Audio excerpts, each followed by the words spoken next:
now. Good evening, I'm Nicholas Pollack. Thank you for watching. Lauren has the night off. A third economic relief bill is on the table, waiting for a vote and hoping that it passes.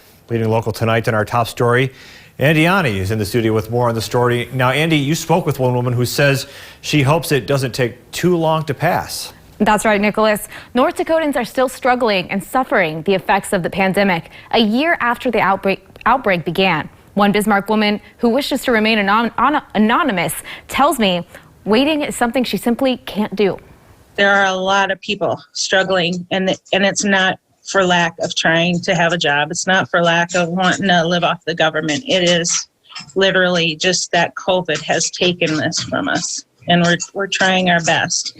But we need this stimulus to pass, and to pass sooner rather than later. The woman tells us, for her, it's been nothing but an uphill battle since last March. I was laid off due to the COVID restriction. So I started trying to get another job, and I applied everywhere, and it took until July. And I worked there until October 8th when they laid off. So I picked up another at-home collections job. Then that one actually laid off as well. She says this has been a humbling experience. I stood in line at the food banks here in town so that I would have food. There are a lot of us out there struggling. She also tells us there are many misconceptions with the stimulus payments and wants to speak on behalf of those who found themselves in similar situations.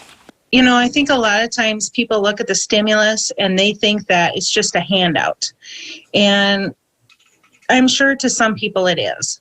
But to someone like me that has really worked hard at trying to have a job and has been laid off due to these COVID things and has struggled to find employment, that stimulus money is incredibly important. I spoke with Republican Senator Kevin Cramer, who tells us the proposed bill is problematic. Only 5% of the money in this bill will be spent this year. And what that tells you is that Democrats are counting on 95% of it to be spent after the pandemic is over. Either that, or they're planning on extending the pandemic for 5 years. It's a solid no. I don't know a single Republican that would vote for this package. Senator Cramer also tells us that while he supports giving the American people some relief funding, he won't be voting to pass this bill as is. There are a lot of perverse incentives in it to keep people from working.